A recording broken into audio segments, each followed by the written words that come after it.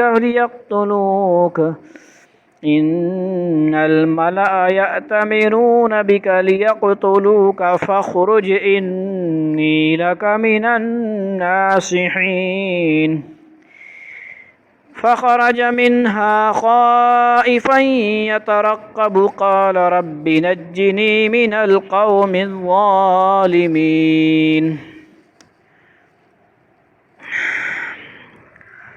صدق اللہ العظیم۔ سورہ قصص،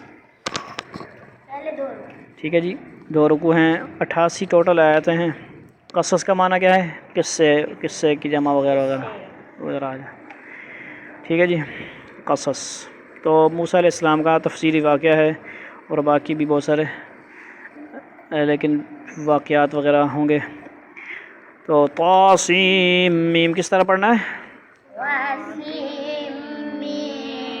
طاسیم میم،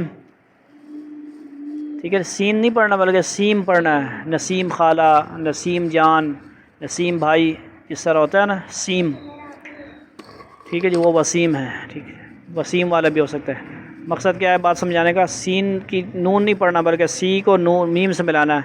طاسیم میم، یہ حروف مقطعات آپ کو پتہ ہی ہے، ٹھیک ہے جی، لیکن الگ الگ پڑھیں گے، دیکھیں طا سین میم، پھر اس طرح کہہ سکتے ہیں، لیکن اس میں قرآن میں کیونکہ میم کے اوپر کیا ہے؟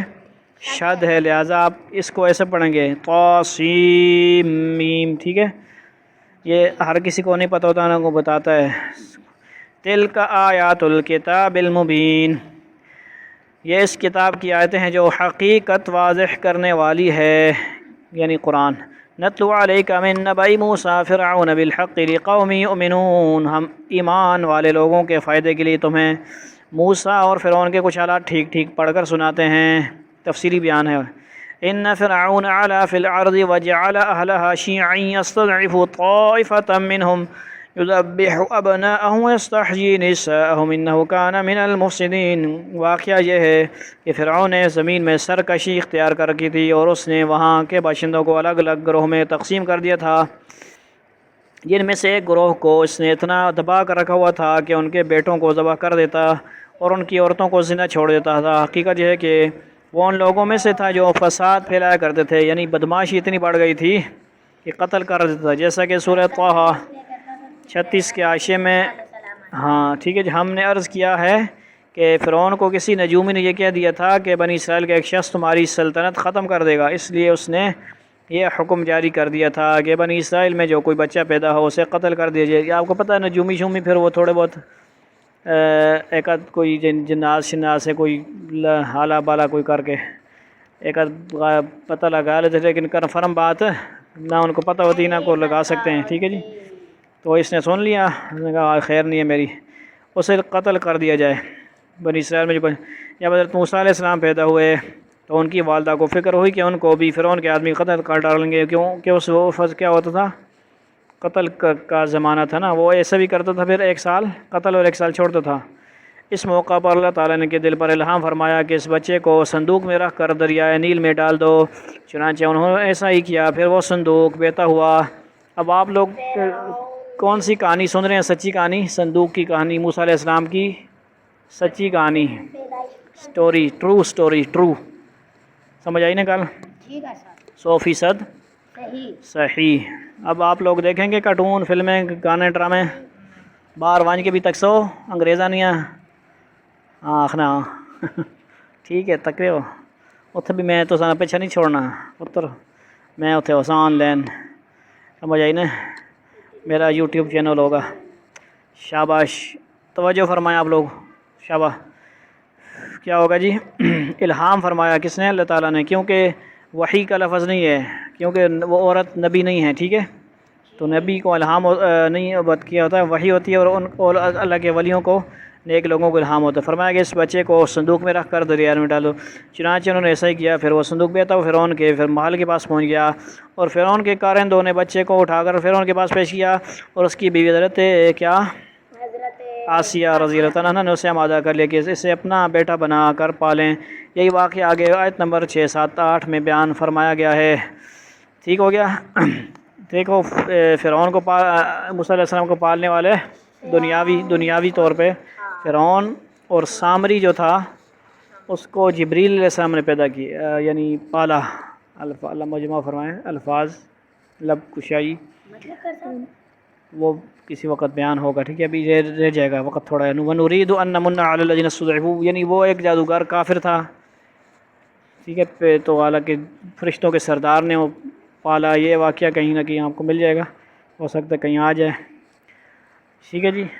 موسیٰ علیہ السلام کو اللہ تعالیٰ کی شان ہے نا، وَنُرِيدُ أَن نَّمُنَّ عَلَى الَّذِينَ اسْتُضْعِفُوا فِي الْأَرْضِ وَنَجْعَلَهُمْ أَئِمَّةً وَنَجْعَلَهُمُ الْوَارِثِينَ، اور ہم یہ چاہتے تھے کہ جن لوگوں کو زمین میں دبا کر رکھا گیا ہے ان پر احسان کریں، ان کو پیشوا بنائیں، انہی کو ملک و مال کا وارث بنا دیں۔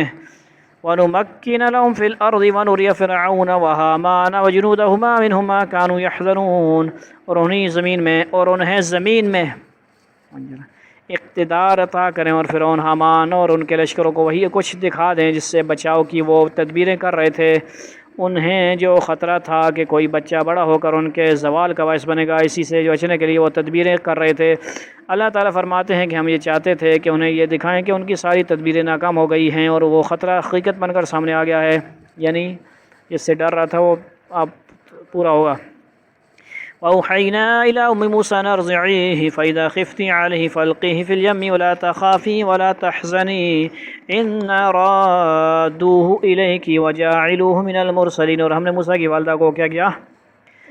الہام کیا کہ تم اس بچے کو دودھ پلاؤ، پھر جب تمہیں اس کے بارے میں کوئی خطرہ ہو تو اسے دریا میں ڈال دینا، اور ڈرنا نہیں اور نہ صدمہ کرنا، یقین رکھو ہم اسے واپس تمہارے پاس پہنچا کر رہیں گے، اور اس کو پیغمبروں میں سے ایک پیغمبر بنائیں گے۔ یعنی پہلے پیدا ہوا تو دودھ پلائیں، آپ کا ہی دودھ پیے گا یہ، ٹھیک ہے جی؟ کسی اور کا اجازت نہیں ہے، اللہ تعالیٰ کو حکم نہیں ہوگا۔ آپ کے پاس آپ تھوڑی سی دیر انتظار کریں، آپ کی بہن جو موسیٰ علیہ السلام کی بہن ہے وہ چلتی چلاکی کے ساتھ اس طرح مطلب چھپتے چھپاتے ظاہر کرے بغیر دریا کے کنارے وہ دیکھتی رہی کہ کہاں جا رہا ہے وہ بچہ، میرا بھائی کہاں جا رہا ہے، یہ بہن تھی، ٹھیک ہے جی؟ پھر وہ اس نے کسی طرح، وہ آگے پھر تفصیل پھر بیان کریں گے تو ٹائم، اس طرح فرعون کے لوگوں نے اس بچے کی یعنی حضرت موسیٰ کو اٹھا لیا تاکہ آخر وہ ان کے لیے دشمن اور غم کا ذریعہ بنے۔ کون؟ بے شک فرعون، حامان اور ان کے لشکر بڑے خطا کار تھے، بدماش تھے۔ خطا کار ہونے کا مطلب یہ بھی ہو سکتا ہے کہ وہ کافر اور گناہ گار لوگ تھے، اور یہ بھی ہو کہ انہوں نے اس بچے کو اٹھا کر اپنے حق میں غلطی کی، کیونکہ وہی بچہ آخر ان کے زوال کا سبب بنے گا، یعنی اپنی موت کو۔ ہاں، وقالت امرأة فرعون قرة عين لي ولك لا تقتلوه عسى أن ينفعنا أو نتخذه ولدا وهم يشعرون، اور فرعون کی بیوی نے فرعون سے کہا کہ یہ بچہ میری اور تمہاری آنکھوں کی ٹھنڈک ہے، اسے قتل نہ کرو، کچھ بعید نہیں کہ یہ تمہیں فائدہ پہنچائے یا ہم اسے بیٹا بنا لیں۔ اور یہ فیصلہ کرتے وقت انہیں انجام کا پتہ نہیں تھا، وأصبح فؤاد أم موسى فارغا إن كادت لتبدي به لولا أربطنا على قلبها لتكون من المؤمنين. اما خدیجہ، اما آسیہ اور حضرت مریم علیہ السلام کو جنت میں بھی آپ صلی اللہ علیہ وسلم کی ازواج ہونے کا شرف حاصل ہے. یہ سمجھائی آیت ہے روایتوں وغیرہ میں. وأصبح فؤاد أم موسى فارغا إن كادت لتبدي به لولا أربطنا على قلبها لتكون من المؤمنين. اور ادھر موسیٰ کی والدہ کا دل بے قرار تھا، قریب تھا کہ وہ یہ سارا راز کھول دیتی اگر ہم نے ان کے دل کو سنبھالا نہ ہوتا تاکہ وہ ہمارے وعدے پر یقین کیے رہیں. ٹھیک ہے جی. تھوڑا بہت وہ بے قرار تھی، بے چین تھی، پتہ نہیں کیا ہو جائے گا، بتا نہ دیتی یہ وہ. وقالت لاختہ قصیہ فبصرت بہ عن جنب وهم لا يشعرون. اور انہوں نے موسیٰ کی بہن سے کہا کہ اس بچے کا کچھ سراغ لگاؤ. چنانچہ اس نے بچے کو دور سے اس طرح دیکھا کہ ان لوگوں کو پتہ نہیں چلا. سمجھ آ رہی؟ پہلے آپ کو بتایا گیا نا، اس کو یوں کہہ سکتے ہیں چھپ کے چھپاتے، چالاکی کے ساتھ، ہوشیاری کے ساتھ. ایسی ہوشیاری آپ کو بھی آنی چاہیے نا، جس کا ہوشیاری فلاں کی ہوشیاری کرو، فلاں کو دیکھو، یہ وہ ہوشیاری سمجھتے ہو نا، ہوشیاری کے ساتھ. وحرمنا علیہ، یعنی یہ ہوشیاری دین کے لیے ہے. ہوشیاری ہے کیا ہے؟ آپ بھی کوئی کام کا ہے، وہ میرا کوئی ذاتی کام نہیں ہوتا، آپ کو دین کے لیے، اللہ کی رضا کے لیے وہ کام کرنا ہوتا ہے. اور اگر آپ سمجھتے ہیں کہ یہ غلط کام ہے تو بے شک کسی کا حکم نہ مانیں. وحرمنا علیہ المراضع من قبل فقالت هل ادلکم علی اہل بیت یکفلونہ لکم وہم لہم ناصحون. اور ہم نے موسیٰ پر پہلے ہی سے بندش لگا دی تھی کہ وہ دودھ پلانے والی انہیں دودھ نہ پلا سکیں. اس لیے ان کی بہن نے کہا کیا میں تمہیں ایسے گھر کا پتہ بتاؤں جس کے لوگ تمہارے لیے اس بچے کی پرورش کریں اور اس کے خیر خواہ رہیں. فرعون کی اہلیہ نے جب بچے کو پالنے کا ارادہ کر لیا تو ان کو دودھ پلانے والی کی تلاش شروع ہوئی. لیکن حضرت موسیٰ علیہ السلام کسی بھی عورت کا دودھ منہ میں نہیں لیتے تھے. یعنی اس دور میں یہ تو نہیں تھا ہمارے ہاں یہ جو آج کل دودھ شدھ ہیں پیکٹوں والے جو بھی ہیں، نیڈو شیڈو جو بھی ہوتے ہیں. تو اس ٹائم اور آپ صلی اللہ علیہ وسلم کے دور میں بھی خالص کام چلتا تھا، خالص زبان اور خالص غذا دی جاتی تھی. اس لیے آپ صلی اللہ علیہ وسلم کی اماں کون ہیں؟ دائی حلیمہ. اور بھی دائیاں ہیں، توجہ نہیں ہے یار. ٹھیک ہے جی. لیکن کسی بھی عورت کا دودھ منہ میں نہیں لیتے تھے. حضرت فرعون کی اہلیہ جب بچے کو پالنا شروع ہوئی لیکن موسیٰ کی کسی بھی عورت کا دودھ منہ میں نہیں لیتے تھے. حضرت آسیہ نے اپنی کنیزیں بھیجی کہ وہ کوئی ایسی عورت تلاش کریں جس کا دودھ یہ قبول کر لیں. ادھر حضرت موسیٰ کی والدہ بچے کو دریا میں ڈالنے کے بعد بے چین تھیں. انہوں نے حضرت موسیٰ علیہ السلام کی بہن کو دیکھنے کے لیے بھیجا کہ بچہ کا انجام کیا ہوا. اور بچہ کس کا، دودھ کس کا ہوگا جس کا بچہ ہوگا. وہ گال سمجھے ہو کہ نہیں سمجھے ہو؟ ہر کسی نے تو نہیں ہونا نا. اللہ تعالیٰ کے نظام ہے غیبی، ہر کسی کا نہیں ہوتا نا. جس کا بچہ پیدا ہوتا ہے اللہ تعالیٰ کے ہاں خود ہی سسٹم شروع ہو جاتا ہے آٹومیٹک. سمجھ آئی نہیں کل؟ آج کل بھی عورتیں جو ہے نا یہ فیشنیبل بنی ہوئی ہیں، یہ غلط بات ہے. خالص غذا دینی چاہیے. اللہ تعالیٰ نے انتظام کیا ہے تو پھر وہ اس کا انکار نہ کرو. مجھے تھوڑی تکلیف برداشت کرو، خیر ہے. بہرحال دودھ قبول کرے. ادھر حضرت موسیٰ کی والدہ بچے کو دریا میں ڈالنے کے بعد بے چین تھی کہ انہوں نے حضرت موسیٰ کی بہن کو دیکھنے کے لیے بھیجا کہ بچہ کا انجام کیا ہوا. یہ ڈھونڈتے اسی جگہ پہنچ گئے جہاں فرعون کی کنیزیں پریشانی کے حالت میں دودھ پلانے والی عورتوں کو تلاش کر رہی تھیں. ان کو موقع مل گیا اور انہوں نے اپنی والدہ کو یہ خدمت سونپنے کی تجویز پیش کی اور انہیں وہاں لے بھی آئیں. جب انہوں نے بچے کو دودھ پلانا چاہا تو بچے نے آرام سے دودھ پی لیا. اور پھر اللہ تعالیٰ کے وعدے کے مطابق اِنَّا رَادُوهُ إِلَيْكِ وَجَاعِلُوهُ مِنَ الْمُرْسَلِينَ، یاد ہے اللہ تعالیٰ کے وعدے کے مطابق بچہ دوبارہ ان کے پاس آ گیا. فَرَدَدْنَاهُ إِلَىٰ أُمِّهِ، خرچہ کس کا ہو رہا ہے؟ فرعون کا. ٹھیک ہے جی. پال اللہ رہا ہے فرعون کے خرچے پہ. فَرَدَدْنَاهُ إِلَىٰ أُمِّهِ كَيْ تَقَرَّ عَيْنُهَا وَلَا تَحْزَنَ وَلِتَعْلَمَ أَنَّ وَعْدَ اللَّهِ حَقٌّ وَلَٰكِنَّ أَكْثَرَهُمْ لَا يَعْلَمُونَ. اس طرح ہم نے موسیٰ کو ان کی ماں کے پاس لوٹا دیا تاکہ ان کی آنکھیں ٹھنڈی رہیں اور وہ غمگین نہ ہوں، اور تاکہ انہیں اچھی طرح معلوم ہو جائے کہ اللہ کا وعدہ سچا ہے، لیکن اکثر لوگ نہیں جانتے.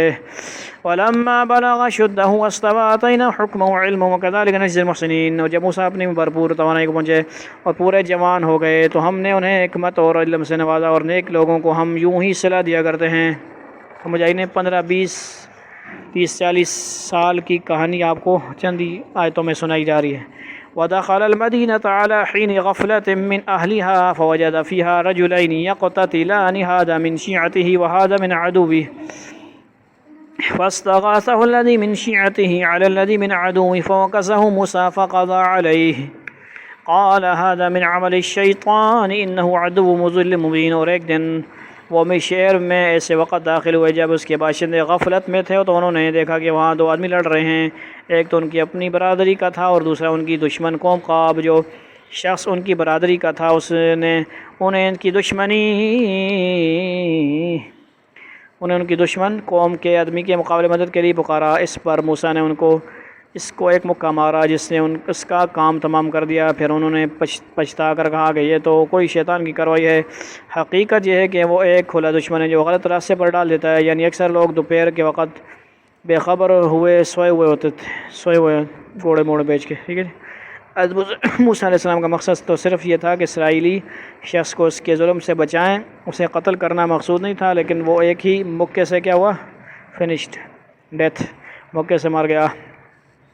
قال رب انی ظلمت نفسی فاغفر لی فغفر لها انہ هو الغفور الرحیم۔ کہنے لگے میرے پروردگار میں نے اپنی جان پر ظلم کر لیا، اب مجھے معاف فرما دیجیے۔ تو چنانچہ اللہ نے انہیں معاف کر دیا، یقیناً وہی ہے جو بہت بخشنے والا بڑا مہربان ہے۔ چونکہ حضرت موسیٰ علیہ السلام جان بوجھ کر اسے قتل نہیں کیا تھا بلکہ وہ بلا ارادہ مارا گیا، اس لیے اصل میں تو حضرت موسیٰ معذور تھے، لیکن بہرحال کسی کا قتل ہو جانا ایک سنگین معاملہ ہے اور ایک ہونے والے پیغمبر کے شایع نشان نہیں، اس لیے وہ شرمندہ بھی ہوئے اور اللہ تعالیٰ سے معافی بھی مانگی۔ اس آیت سے یہ بھی معلوم ہوتا ہے کہ جس جگہ مسلمان اور غیر مسلم آپس میں امن کے ساتھ رہ رہے ہوں، خواہ وہاں حکومت غیر مسلموں ہی کی ہو، وہاں مسلمان کے لیے حلال نہیں ہے کہ وہ کسی غیر مسلم کو قتل کرے یا اس کی جان و مال کو کسی اور طرح نقصان پہنچائے، سمجھ آئی نا؟ چاہے کوئی قادیانی بھی ہوئے میں انے وانا مت قتل کرو، سمجھ آئی نا؟ کوئی اجازت نہیں ہے کہیں سے قتل کرنے۔ ہاں کوئی ایسا جرم کیا جس کی سزا قتل ہے وہ نہیں کیا، حکومت کو مجبور کرو، حکومت کوشش کرے بھائی، حکومت اللہ تعالیٰ توفیق دینی تو نہیں۔ قال رب بما انعمت علی فلن اکون ظہیرا للمجرمین۔ موسیٰ نے کہا میرے پروردگار آپ نے مجھ پر انعام کیا ہے تو میں آئندہ کبھی مجرموں کا مددگار نہیں بنوں گا۔ اب تک حضرت موسیٰ فرعون کے ساتھ رہ رہے تھے اور اس کے ساتھ آتے جاتے تھے، یعنی اس واقعہ نے ان کے دل میں ایک انقلاب پیدا کر دیا اور انہیں یہ پھر محسوس ہوا کہ یہ سارا جھگڑا در حقیقت پر فرعون کے جابرانہ طرز حکومت کا نتیجہ ہے جس کی وجہ سے مصریوں کو اسرائیلیوں پر ظلم ڈھانے کی ضرورت ہوئی ہے۔ اس لیے اس واقعے کے بعد انہوں نے یہ تہیہ کر لیا کہ آئندہ میں فرعون اور اس کے اہل کاروں سے مکمل علیحدگی اختیار کر لوں گا تاکہ اس کی بالواسطہ بھی کسی بھی قسم کی مدد کا ارتکاب نہ ہو۔ فاصبح في المدينة خائفا يترقب فإذا الذي استنصره بالأمس يستصرخه قال له موسى إنك لغوي مبين۔ پھر صبح کے وقت وہ شہر میں ڈرتے ڈرتے حالات کا جائزہ لے رہے تھے، اتنے میں دیکھا کہ جس شخص نے کل ان سے مدد مانگی تھی وہ پھر انہیں فریاد کے لیے پکار رہا ہے، جس کی وجہ سے بندہ مارا گیا۔ ٹھیک ہے، سمجھیے ایک بات، سمجھ آ رہی ہے بات؟